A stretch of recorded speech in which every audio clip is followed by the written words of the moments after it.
Hey, can I do a Yahoo? Wait, I forgot that I have a great new segment for you guys. Okay. So I know I already did the one about fast food, but that one's over. We've all seen it coming for some time. We've been sunsetting it. It's in its twilight. I have been getting Wood Magazine. And Wood Magazine has pack-in advertisements. All right. And I just wanted to share with you guys, as a member of the Wood Magazine target demographic, some of the products that are coming my way. Okay. First off is it's a huge ad for advanced digital hearing aid technology, which is now rechargeable. Okay. It's about how a Chicago doctor shook up hearing aid industry with his newest invention. It's a very good hearing aid. It seems great. Here's one. This is good. Celebrate your team in style. And it's a decanter and 4 small glasses with my favorite football team. The logo. And then the stopper on the decanter is a little glass football helmet. Justin, when did you retire? The crystal glasses and decanter are rimmed with gleaming 12 karat gold for beauty and years of use. These advertisements are not necessarily for woodworking supplies. It's for exactly the demographic of Woodworking Magazine. Holy for example, shit. Here's a model, a Let Coke refresh you behind the wheel of a daring Bel Air. This is an exclusive Hamilton debut of a small-scale model of a 1 to 18 scale, 11-inch long Coca-Cola car. It's a Chevrolet Bel Air with Coca-Cola graphics on it. Beautiful. Huh.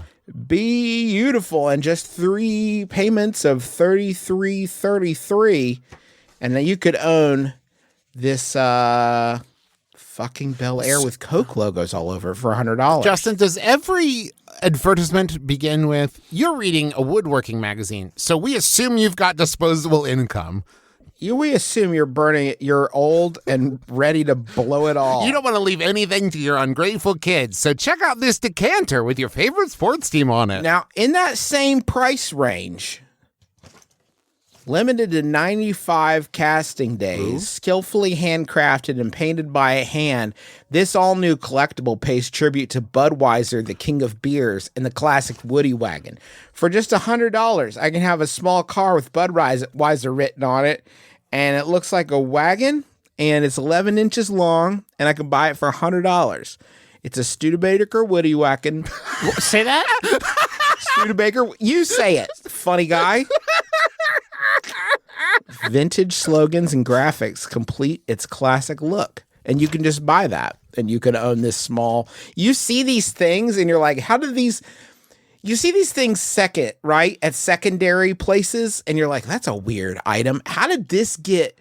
What was the primary entrance of this item into the ecosystem? You know what I'm saying? Somebody must have called Budweiser enough times and said, like, hey, do you guys sell like models of your... I mean, like, you see this kind of stuff at a secondhand store and you're like, that's fucking weird. But you don't stop to consider like how it made its primary entrance into Earth. And this is how they're getting in. It's to the Bradford Exchange. I have one more Bradford Exchange piece. I think this Can I also just say real quick, this is a slight tangent, but you mentioning Budweiser, it suddenly clicked for me. A really good spokesperson for Budweiser would be Paul Reiser. And like just say like, I'm Paul Reiser for Budweiser. And that's just making me really happy. That kicks ass, Trav. That was cool, dude. Spirit of the West Express Silver Edition. Huh. You can celebrate the 100th anniversary of the Indian Head Nickel with this real working electric train collection. What? Are you fucking kidding me with this? Here's some things it said. Oh, I did want to tell you, by the way, on the Budweiser thing, it has this big star emblazoned on it and written in there. It says, officially licensed by Anheuser-Busch. Oh, thank God. It'd be pretty fucking crazy if it wasn't, huh? If they're like, just like, hey, we're just making a Budweiser car. What do we care? With the Bradford Exchange, you can't touch us. Can't touch us. Do you know who we are? So there's this, imagine a person who's like, I did want to mark the centennial of this great nickel, so I'm going to buy a silver train to mark this exciting occasion. It's an electric train, and you get some pieces of track need to run your train, and it's got a nickel replica on the front, Sure. and it's made of silver, and it's let's see, 3 easy payments of $26.66, and then you get other cars for more money. Minted for only 26 years. That seems like a long time. I feel like you can make a lot of nickels in there. Considering the Budweiser car only has 95 casting days, I have to say 6 years seems like 26 years is a very long time. I've never made a nickel before, and I think I could make a lot of nickels in 26 years. I bet you could. What's great about that is that train sitting on a shelf would be the best way. It's like a prime example of a thing that like an adult kid would walk into and see on a parent's shelf and think, "Fuck you, Dad." I remember, Dad, when you told me you wouldn't help me buy my first car because I had to learn to be responsible with money. Fuck you, Dad. Yeah. Now you're just blowing $100. Think of all the times in your life you didn't have $100, right, and now you have $100 to buy a Budweiser truck that you won't let your grandkids play with because I know you.